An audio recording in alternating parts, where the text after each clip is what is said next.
the People's Front of Judea. Oh, sorry. Your party, as it's still being called because they do not have a proper name. The new Jeremy Corbyn's and Zara Sultana's party in the UK are again having problems. Surprise, surprise. This problem specifically is with some of the founding members basically will go into a bit fuller explanation, but apparently they had like a site or like a membership set up that not the party leadership but somebody else had in charge. Then people who wanted to join the party signed up for that, so there was a mailing list and also sort of like membership money. And then now the leadership cannot access this money, which I think goes to how much was it? Like 800,000 pounds, Yeah. if I remember, and 20,000 signups, which I think even the signups itself are to some extent even more important since the your party will have the sort of first sort of meeting of the party in November, where they are supposed to pick the platform for the party, they're supposed to pick the executive council. So like missing 20,000 people that are supposed to be there, although even not everybody will be there, but missing a bunch, like tens of thousands of people who are supposed to be there. Well, it's things are not going great for Jeremy Corbyn. So we'll talk about that, but we'll also talk about something that I've now found on their website, and is their political statement. Now they say this is not a manifesto since technically, they have like this weird thing where they want to have a democratic, so they need to wait until they actually have the thing, but they still need to say something. And I think what they say is very really revealing to the extent we don't even have to wait for the manifesto. Welcome to the Daily Objective. Joining me today is Michael Kaufman. And I mean, yeah, Michael, I'm not sure if you've followed the UK politics and have seen this new party. I'll just add a little bit more context. Basically, I think they started around when the election did happen. I think Jeremy Corbyn already ran as independent for the last election, so he sort of, I think he was kicked out of the Labour. And then you had a few sort of independent candidates that ran against or were supposed to be against certain labor austerity measures, which they went against, and of course were against the sale of arms to Israel. Because as you see with a lot of Islamists or with a lot of extreme left, Democrats or Labor respectively are too pro-Israel for them to support them. So yeah, Michael, any opening thoughts on you for this? Well, the entire playbook seems like something that Marx and Lenin could have put together very nicely before everything that they suggested or recommended or ordered failed. I mean, we're on the other side. We should be, as human beings, we should be on the other side of socialism and communism. These have been unmitigated disasters. Look up how many dead people Stalin made and how many enforced labor camps he had in order to enforce equality. It is remarkable, but people still buy this crap, and we'll talk a little bit about the political statements. The fact that the idea that you can have a Democratic Party, which means that everybody gets a vote. It's member-led socialist that stands for peace, equality, and justice, except for if you're enforcing equality of outcome, which is what they're talking about. That's called redistribution of the wealth. Then you're basically putting a gun to certain people's heads and telling them to put everything that they created over to other people. It is remarkable. It reminds me a little bit and then the infighting. The last point I'll quickly make is that the infighting reminds me a little bit of Animal Farm, where if you remember at the end of Animal Farm by George Orwell, the pigs had replaced the humans as being in charge, and you couldn't tell the difference. And the notion is, and it's not quite an exact analogy, but the notion is that the fact that there's infighting amongst people whose fundamental belief is to steal from other people, to put a gun to other people and enforce equality, there's always infighting with those people because there's no objective principle by which you judge each of these, quote, members. It's just how disgusting each of them are. And they have to jockey for power because one can't say, I created these many jobs, I created this much wealth, I created solutions where people are living better. All they can say is that I stole more from other people and so on. We'll get into that, but It is a damning political statement, such as it is. It's full of contradictions, and really, it's designed to completely fool other people. Yeah, I think specifically from the Animal Farm, it started, they wanted to spread socialism with nice, good statements. So it was four legs good, two legs bad, basically, standing up to humans against the human exploitation. And by the end of the book, it turned into four legs good, two legs better, because the pigs started walking on two legs and I think even went lived in the house of the humans that was supposed to be like a no-go zone for everybody. So yeah, I mean this absolutely makes sense. So just to cover this more, basically. Again, your party, the new party of Jeremy Corbyn and Zara Sultana, which apparently it might just have one leader in the future. It was supposed to be like a co-leadership, but it's like two people lead at the same time, which you oftentimes see in a lot of socialist parties. Just look up random EU election, like election of a EU country, and the left party always has like two or like a party leadership. Usually, everybody wants power, and it's kind of hard to, share power when it's only supposed to be one person at the top. But basically, what again happened is they asked, or specifically, I think it was the three people. It was Andrew Feinstein, the anti-apartheid activist, who also ran in Keir Starmer's constituency, Jamie Driscoll, and Beth Winter, who were in this party. They did set up basically a website with, I think, their either company or some sort of thing they had. And now they basically do want to get the money back. They wanted to do, or Jeremy Corbyn wants that money since it was for the party, or wants the money for the party. Now, apparently, there's gonna be a bit of a problem. There might be like a suit, basically to sue them to get that money. But now lawyers are apparently um, advising Jeremy Corbyn to not take over that company that created, because apparently there were some problems and liabilities with the way Portal was launched. Because of course, if you are a political party, there are certain things you have to uphold, and it might have not upholded that. So yeah, amazing how. My plan was, since this is supposed to be the Democratic Party, my plan was we should all just join the party and, make it our own party. But we don't even have to wait for that, since, yeah, the incompetency almost of this is pretty amazing. Some people might remember, I think even a few weeks ago or like a month ago, Zara Sultana, because she was being sort of like sidetracked, and I think she called this like a anti-women working club or something like that. She also set up like her own mailing list or something for a bit.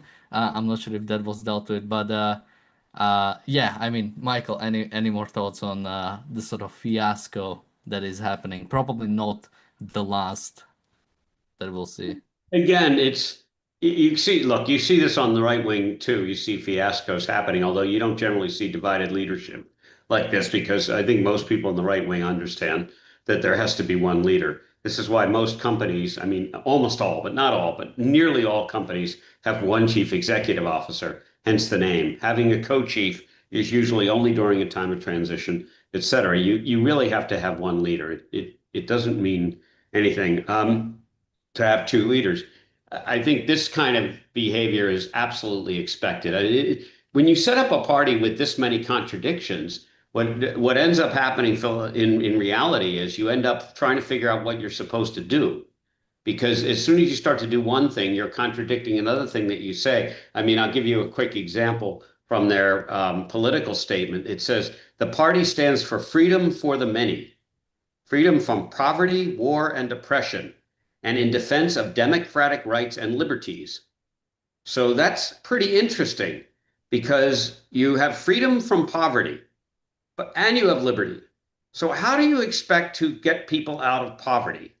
First of all, the people that are homeless and mentally ill, you're going to incarcerate them because there's no other way to do it.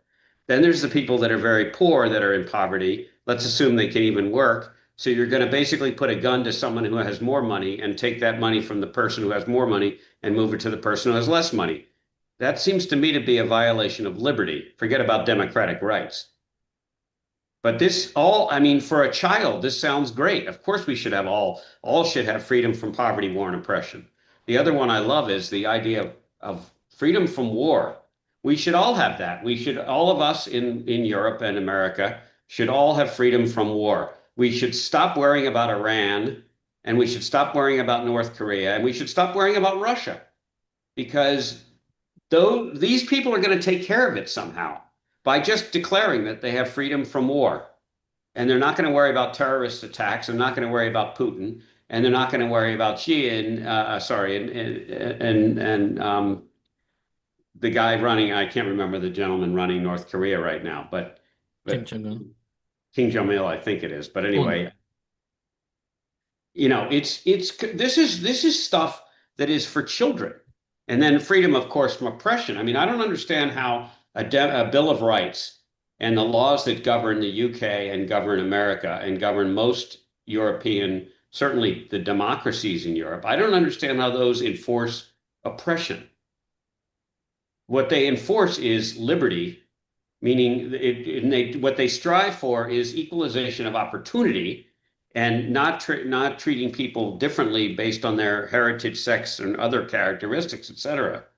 But there's no definition of equality, of forced equality. It's, if anything, if it's ever stated, it's an equal opportunities. So, and then freedom of the many, what if you read it carefully, of course, what it means is freedom of the many, and the few that are successful currently will pay for it. So let's just be clear about that. Yeah, and it's not even that, I mean, since you started, I might comment it even more on this. Yeah, the idea of like freedom from poverty, as if like poverty is something that is imposed on you. You know, the rich people came in and gave you poverty, like it's some sort of disease. No, and like poverty is a concept we sort of like created. It's also relational sort of concept to some extent. We have the term sort of I think what is like global poverty, or there's like absolute poverty, which is like less than $2 a day, and then there's sort of like poverty we use in more Western countries. But again, what does poverty mean in the UK? You probably still have phone, you probably still have somewhere you live, you have free healthcare because this is what the UK does. Like you have insane amount, or not to mention all the opportunities you have from living in a Western country. But even then, trying to say as if yeah, poverty is something imposed rather than the state of nature that you then can get out of somewhere. Like this is what I hate the most about any sort of socialist, and even about any sort of almost like any other philosophy but objectivism. It's the fact that no matter what system you have, even if you have a communist dictatorship, at the end of the day, somebody needs to produce. Somebody needs to make stuff people eat and people work with, or people enjoy in their leisure. And there is this idea that, you know, the only, if you just take away again, and even the description of it, like redistribute wealth, right? As if like rich people simply like have billion in their like bank checking account, and you can simply like go to their bank checking account and like send it to somebody else, and now you've like redistributed wealth. It's like, I mean, it's ridiculous. But yeah, we can go if you want. We can read through the whole of Yeah, their I think political. because the children fighting with each other, I think it's amusing. I think it's remarkable that people who donate to these parties, can probably will continue to donate because obviously they hold these so-called leaders to a very low bar. But I think it's worth looking at their philosophy, especially because it is basically the 180-degree antithesis to objectivism and frankly to pure to good capitalism.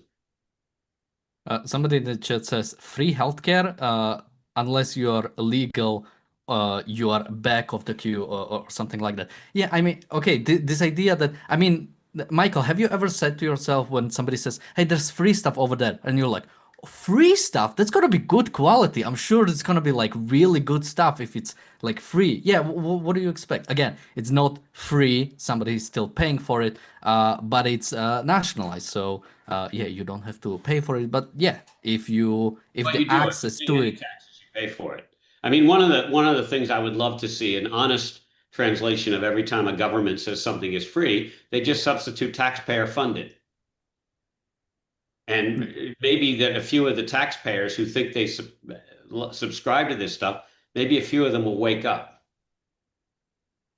well, let's read from their political statement. So it started with saying, this statement sets out broad principles, and this is on their website again. And purpose, it is not a program or a manifesto. Policies will be decided through the party's democracy. So again, they want to sort of talk about how it's supposed to be democratic, but already in the first line, your party, again, they still don't have a name, your party is a democratic, member-led socialist party that stands for peace, equality, social justice, and international solidarity. So it is not democratic. It's you have to be these things. It's not like if a bunch of people from Reform suddenly join this party, it's gonna be like, okay, now we are actual conservative. We've changed our opinions. No, this is set up as a socialist party. Its goal is the Forget, yeah, democratic mostly refers, I believe, to voting rights. So if everybody gets a vote and you suddenly get a bunch of people that don't agree with this, then it would no longer be a socialist party. And I yeah, don't, exactly. anybody who's frankly been successful in the world, and many people who've been moderately successful in the world, don't want to enforce equality because they know that their standard of living is going to go down. But keep going. Yeah, reading further, its goal is the transfer of wealth and power now concentrated in the hands of the few to the overwhelming majority in a democratic socialist society. And so I wanted to make this point earlier when the poverty, like, here is the thing. If you are somebody that's working, for socialists, that's okay. If you're somebody that like makes you like doing something, you make a small company out of it, that's like okay. But if a lot of people like what you do, if you make a publicly traded company, or even if you stay private and simply you get investors, suddenly you're evil billionaire, you're evil dirty capitalist, we have to take stuff away from you. And again, what has changed? It's simply that you are capable, that you actually manage to do more than the bare minimum to sustain yourself, that you actually manage to produce some value. They can try to get around it by saying, they got there in a dirty ways. But this is fundamentally what it is. Like when somebody becomes rich, what it is, you have a ownership of a company. Usually, if you're a founder of a company and it becomes public, you have like a higher ownership, right? Even if you sell a lot of it to investors, even if you have just 10% of like the biggest company ever, that's going to be worth something. So the value of that company rises, meaning your wealth rises, and suddenly that is evil. Suddenly you've become this evil person that is exploiting everybody. I mean, yeah, Michael, any thoughts on? Yeah, just to add to this, the goal is, I love this word, transfer of wealth and power, as if, like Daniel said, you're just going to push a button. And the people that have, let's talk about wealth a minute. And let's assume for all the discussions that this is wealth that was obtained legally with creation of value. And you can pick Amazon, you can pick Tesla, you can pick Apple, you can pick any of the great big companies on purpose where there are multimillionaires slash billionaires running these and the fact is they created products that, first of all, none of these products have ever come from a communist or socialist country, ever. Never. They happen in capitalist countries. And the only reason they happen there is because that's where the incentive is. And that's where the relative lack of restrictions are on people to actually innovate. That's point one, number one. But how do we propose to transfer the wealth? And how long do we think Elon Musk's wealth is going to last when it's distributed across a whole country and he decides to quit, or to put it in Ayn Rand's terms, to shrug? How long is that money going to last? And who's the next Elon Musk that's going to come up and bother to create another company in a country that puts a gun to his head and tells him that you didn't deserve what you made? And we've seen this in every single communistic country. Russia can't create much of anything. China has a huge semi-private sector now because it turns out that Chinese communism failed. It is currently basically a dictatorship of the Communist Party. And there's an awful lot of private companies. Of course, the party has its hands dipped into everything. But and there's a whole bunch of industrial espionage, et cetera. But these countries don't innovate as a primary driver. Europe is struggling with this hugely because of the restrictions on people to create wealth. America, which has increasing restrictions, and I think most people agree that Trump has reduced those restrictions. But when we get a Democratic president back in, it's highly likely they're going to all be back because the Democrats want to create a similar thing in America here. We're not going to be able to redistribute the wealth because the wealth will be dissipated. Wealth is an ongoing thing. You need to continuously create wealth. Yeah, and again, it also depends how sort of the wealth is used. I'll mention something first about sort of like the power, because they do not want to like end. Because the fact is, yeah, we live in the lobby system. Every company needs to have somebody in Washington. Every company needs to have a person in London. Otherwise, they will regulate you. They might go after you. They might threaten you. We've seen this pretty much under every single government, under every single administration, right? But what is their solution? Their solution is not what we offer, and it's the dissolution of economy and the government. No, their goal is to give more power to those companies because they want to introduce more regulations. Again, even if you nationalize those companies, there are still companies and they will still have hold political power. They will still do the absolutely same thing, and it will be actually more corruption because the more you connect the economy, the government, the more the companies will, the more of the company economic power, which is simply who is willing to buy your stuff, more of that translates into political power, and that's what you see. So again, these people do not offer any sort of solution. And again, talking about the wealth, right? It's how you use the wealth.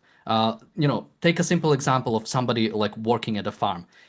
You have to, when there was subsistence farming, you had to pretty much work all day to simply like sustain your life, just to simply live.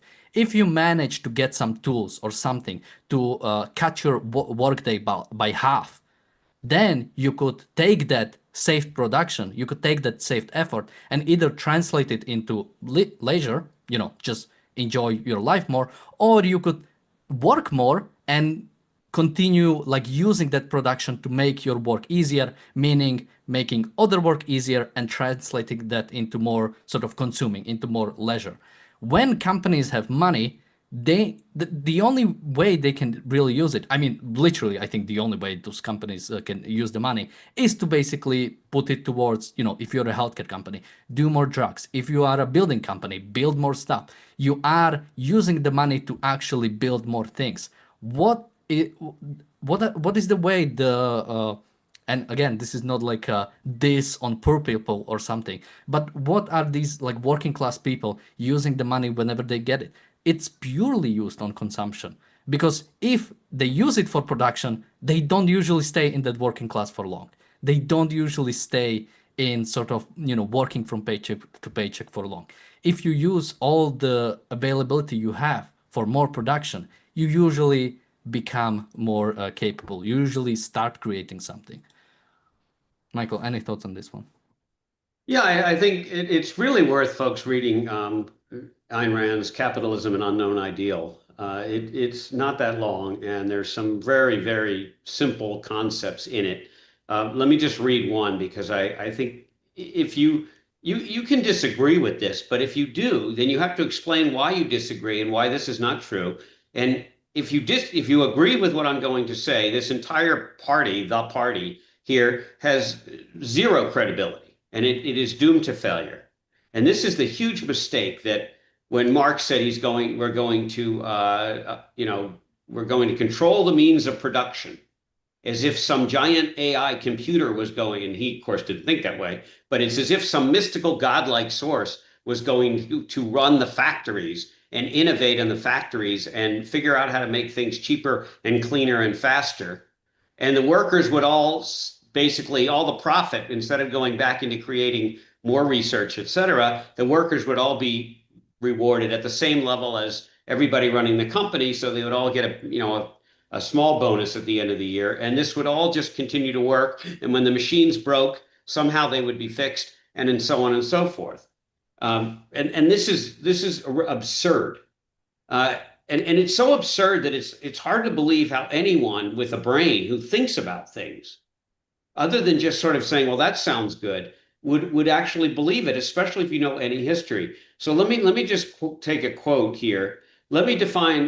This is from Ayn Rand, Capitalism and an Unknown Ideal. Now let me define the difference between economic power and political power. Economic power is exercised by means of a positive, by offering men a reward, an incentive, a payment, and a value. Political power is exercised by a means of a negative, by the threat of punishment, injury, imprisonment, and destruction. The businessman's tool is values. The bureaucrat's tool is fear.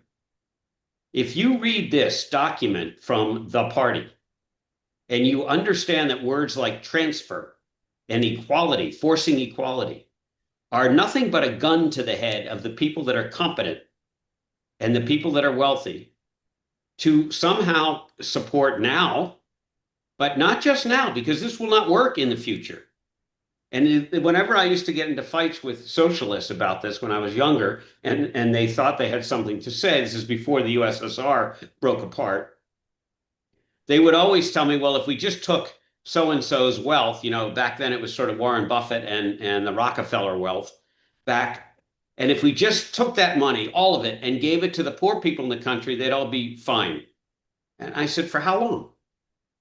And if you actually do the math, you find out that they're fine for about a month or two.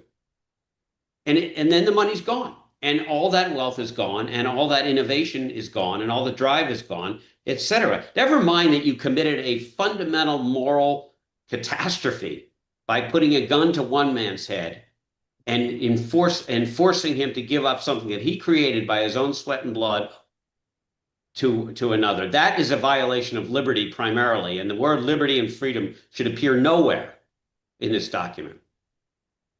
My point on all of this is that this entire concept of La La Land, of Disneyland, where everybody's nice and we all get along and there's no war, no poverty, no oppression, blah, blah, blah, doesn't exist in the real world. It never has.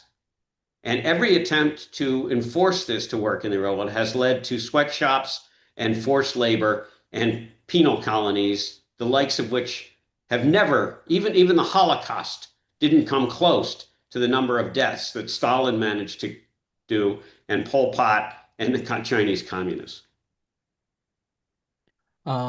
I do want to read one more line and then I think we'll start wrapping up. But I want to mention one more story about the greatest game ever created, Tetris. I'm not sure. Do you know the story behind Tetris, of how it was created and how it came to the West?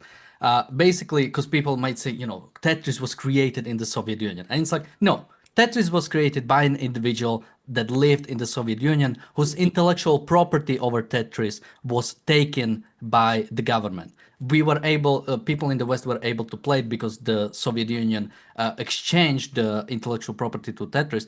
But it wasn't actually until America, until Alexei Pajitnov managed to get into America, where intellectual property over Tetris was actually restored to him.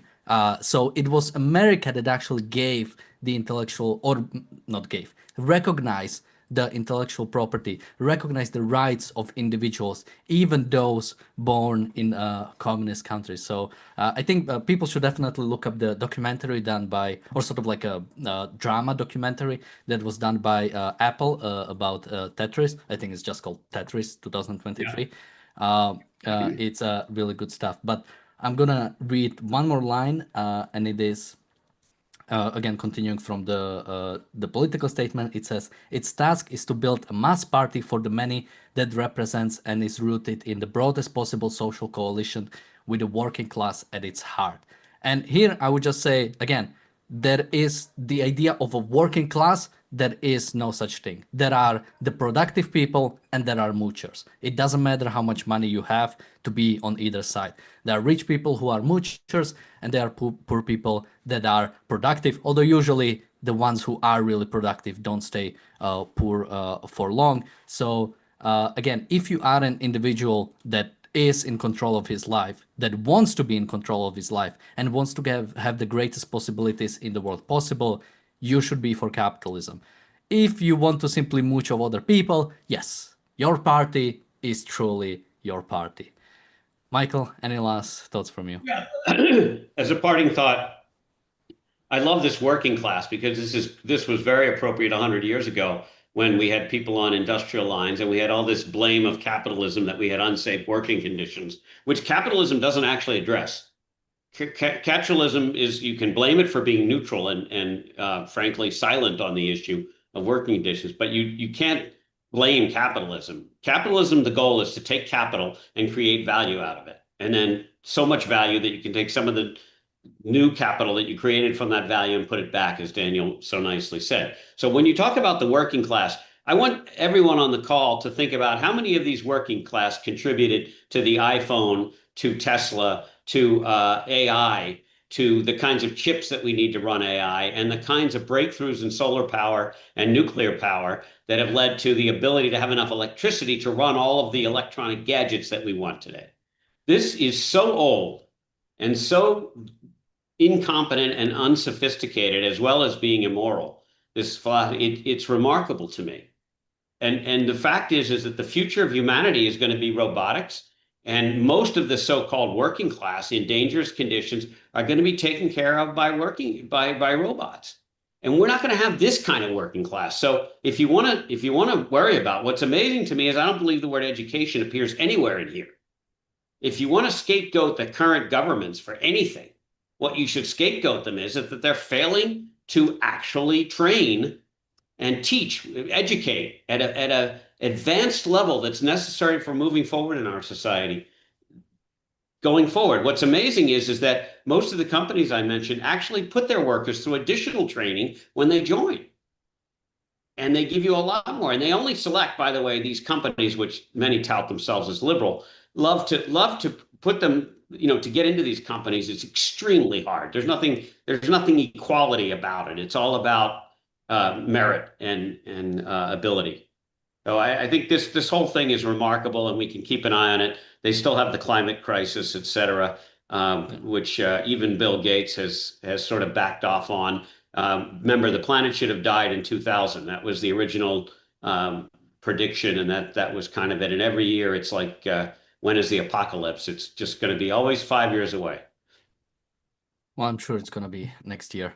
Yeah, But before that, we'll continue burning coal and actually using energy productively. Actually, not thinking about the environment as some sort of like a separate thing, some sort of deity we have to take care of.